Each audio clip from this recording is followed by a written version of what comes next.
What's up to everyone here on Patreon? Welcome to the extended cut of It's Not Normal, the podcast, episode 8.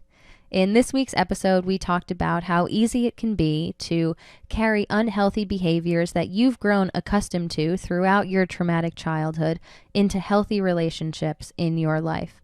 How easy it can be to do that, and different ways for you to kind of prevent that from happening.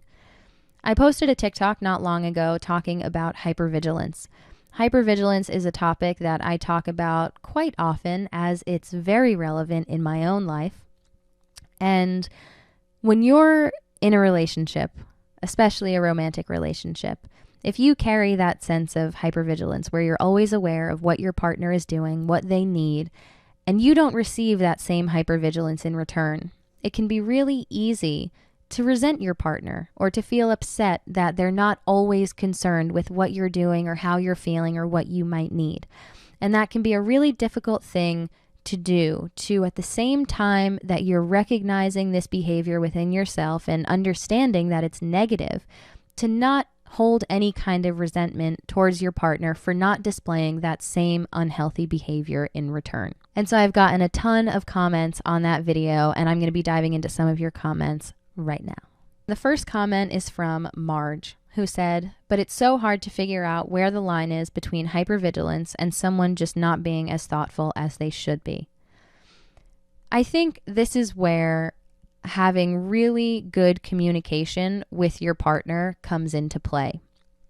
There is a certain level of expectation within a relationship where you're aware of the other person's wants and needs and emotions.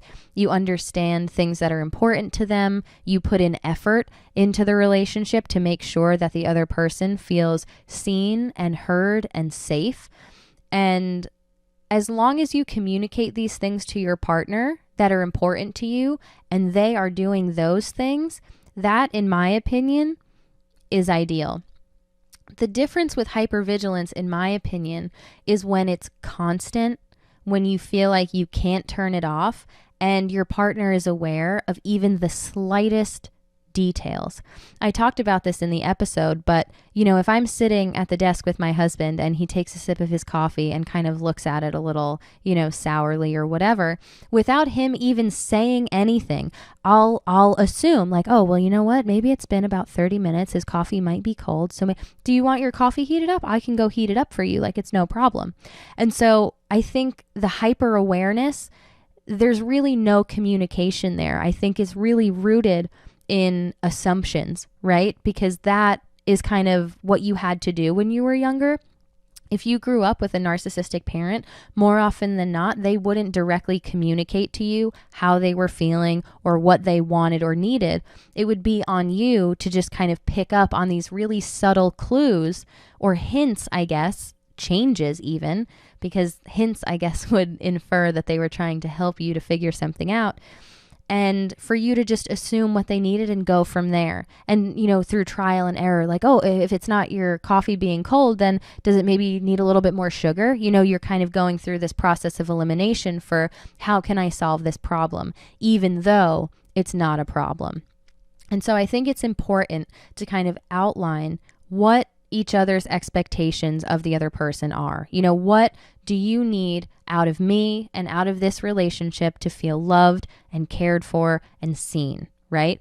And as long as you can kind of outline what that is for each other and both parties are doing those things, then that's really good and that's really healthy. And I don't think that that is hypervigilance because there's direct communication there. The difference, again, I think with hypervigilance is that there is no direct communication. It's rooted in assumptions. All right, the next comment is from user. I am not going to read out all those numbers. Absolute facts. Spent most of my 20s resenting boyfriends and friends for not being as thoughtful as me. Was a rude awakening to learn that I was the problem. It's so hard, especially having grown up in a narcissistic family, to recognize your own faults and to feel comfortable enough admitting them and speaking about them. And I had a similar experience where I started to realize that in certain situations, I was the one that was displaying the negative or toxic behaviors. Like I was the issue. And that was a really hard and uncomfortable thing for me to admit, both personally and with my partner. And I also think, because I felt similarly at times, with friends of mine, where I always felt like I was so giving and thoughtful and wouldn't even think twice to go out of my way for them, or to make sure that they were having the best time. If you want to watch this movie and I want to watch that one, you bet your ass we're watching your movie. I don't care what music I like. If you're in the car with me, you have full control of the radio. Play whatever you want, even if I hate it. And I remember sometimes feeling upset or confused as to why I never felt that same love or support, whatever I thought it might be, in return. Why was that never reciprocated? And it took me a while to realize that expectations are a really damaging thing to bring into relationships of any kind, whether it be friendships or romantic relationships. And I think when you're raised in a narcissistic household, there are a lot of expectations that are placed upon you, especially without those ever being directly communicated to you. I think for a significant portion of my time living with my parents, I fulfilled the role of the golden child. And so there were a lot of unspoken expectations, everything from exceeding academically to in sports to maintaining a really good, positive image in school and with, authority figures, whether it be teachers or my school principal or other family members, always behaving well. And so I think when you are growing up and there is so much expected of you and there's such a pressure to kind of meet and exceed those expectations, it's very common and almost natural in a way to expect things of other people. And it wasn't until, I was in my early 20s that I started to realize, like, no one owes me anything. You know what I mean? If anyone does anything nice for me, if they go out of their way for me in any way, shape, or form, they're doing me a great kindness, and I should be appreciative for that. I shouldn't expect anyone from anything, because who am I, right? And if I'm going to be a good friend to someone, and if I'm going to go out of my way for them, I should do that only if I want to, only if it feels good for me, without expecting anything in return. The next comment is from Kat, who said, "How do I fix this? How do I replace the hypervigilance?" That's a great question, Kat, and that's honestly something that I still ask myself pretty often, because I think I existed in a state of hypervigilance for such an extended period of time that it's really something that has been hard for me to shake, and I haven't been able to fully let it go. And so for me, what I'm doing at this point is understanding what hypervigilance is, right? Recognizing it as maybe a more negative behavior, tracing it back to where it came from so that I can better understand it and manage it. And the way that I've been managing it in my own life is, the hypervigilance is there. I am aware that maybe my husband's coffee is cold, but I'm not going to assume that and then get up and go heat it up unless that's directly communicated to me. So I'm not acting on the hyper awareness, the hyper vigilant impulses. I'm aware of them. I know that they're there. And maybe in time, even those will start to quiet and lessen. But until then, all I can really do is not act on those impulses. And I think if there's another person involved, if you're dealing with this with a partner, communication is so important. To let them know what hypervigilance is, the fact that you're dealing with it, and, to maybe point out like what it looks like for you so that your partner can help you to kind of reassure you and say, hey, listen, like, my coffee's not cold. If it is, I can go heat it up myself. Or if I'm doing something and I'm going to ask you to do it, I'll ask you directly, to reassure you that any of their wants and needs will be directly communicated to you. And it's not your responsibility to assume what they want or need and when they want or need it. It's practice, I think. Practice and distance from that toxic time in your life is what is going to, I guess, aid in any kind of progress in terms of letting that hypervigilance die down. The next comment is from Cajun Cafe, who said, "I'm still shocked when fiance's family home still has a good vibe after a disagreement. Like, where are the eggshells I need to avoid?" I completely resonate with this one. It was very similar to the story that I talked about in the episode, the first time that I apologized to my husband. And even still, sometimes it shocks me. After we have a disagreement, I am the one who has a hard time letting things go and moving on. I hold on to those emotions involuntarily. I just feel like, I'm not over it yet. I just can't move on so quickly. And maybe that does just come from a lifetime of these negative emotions being harbored and these disagreements kind of infecting the rest of the day or the weekend or the week, whatever it might be. It's like one slip up and then who knows how long this is going to last. And it's been really eye-opening for me and really beneficial to my mental health to be in a relationship and to be in an environment where we can disagree. We can encounter a stressful situation or a challenge, and maybe we, say things or do things that we don't entirely mean. Maybe they were a little hurtful, but we're adult enough and emotionally mature enough to recognize that, to apologize, and then to move on.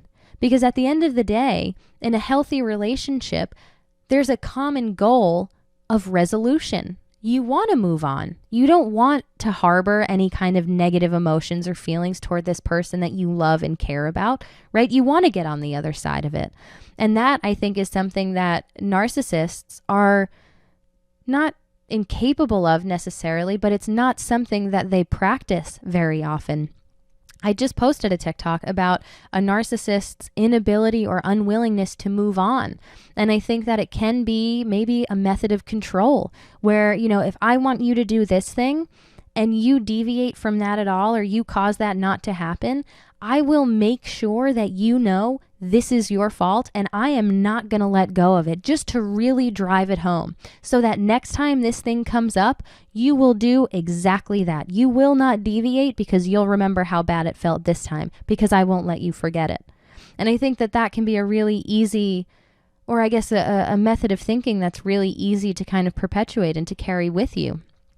But it's so eye-opening when you get outside perspective finally and you witness healthy relationships and healthy family dynamics. It's like, oh my God, like I didn't know that this existed. It's like seeing a unicorn in the wild, It's like I thought this was fake. And the last comment is from Ryan. I think that's how you say that, and I love your little strawberry emoji, who said, "My therapist always told me that when I feel those things to not get mad, to tell myself, thank you for protecting me, but I don't need this anymore."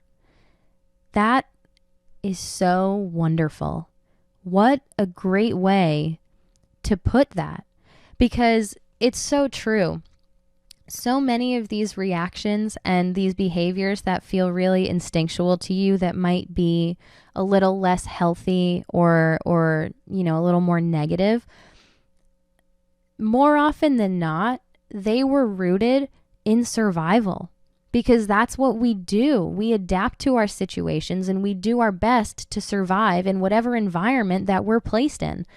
And, I've heard people who grew up in narcissistic houses or, children who endured a lot of emotional abuse growing up, I've heard them referred to as survivors. And when you look at it through that lens, that word is so accurate. It's such a volatile environment. It can feel unsafe at times and terribly scary. And you're dealing with all of these really adult emotions and these big feelings before you were even taught how to handle your own emotions. You don't have the capacity or the tools yet to kind of understand what's going on, how to regulate your own emotions and to understand these things in a healthy way. And yet, somehow, you've managed to figure out a way for you to get by and for you to do okay. And unfortunately, sometimes that leads to, developing these negative behaviors or these things that we don't want to carry with us into our adulthood. They're hard to deal with, and it can be really hard to let go of these things and to unlearn them, to start that process. But I think to view it in that way is really, really nice. It's almost like giving yourself a pat on the back and forgiving yourself for all of that, you know? Like this was the situation that I was placed into, and I did my best. And I recognize now that I am no longer in that unsafe space or that unhealthy environment. And so good on little me for figuring out how to do this and for keeping it up for that long. But I'm safe now, and I don't need to do that anymore. It's like, I was listening to a podcast the other day, actually, and they were talking about inner child work and how when they talk about things like this, they visualize kind of like holding younger you's hand, like the child's hand. And that is kind of the visual that this gave me, you know, where it's kind of like, you did your job, like, don't worry about it anymore. And it's it's like touching. It's totally touching, because it's like kids are just so innocent, you know? And it's so sad to think of adults manipulating that innocence for their own gain. And yet, like, we persevere through it. And so many of us are so lucky to kind of survive that and to make it out on the other side. And it's a lot of work, and it's really hard to get better, but it's like you owe that to little you know, to like live a happy and healthy, free life. Whew. That's really nice. Oh my gosh. But I think on that note, that's about all the time that I've got for comments today. But I'm really glad that I saved that one for last. It would be kind of hard to go on after that. Thank you to everybody who has been commenting on my videos and who's been tuning in here on Patreon. This is such, I keep saying it because it's so true. This is such an important conversation to have and to keep going.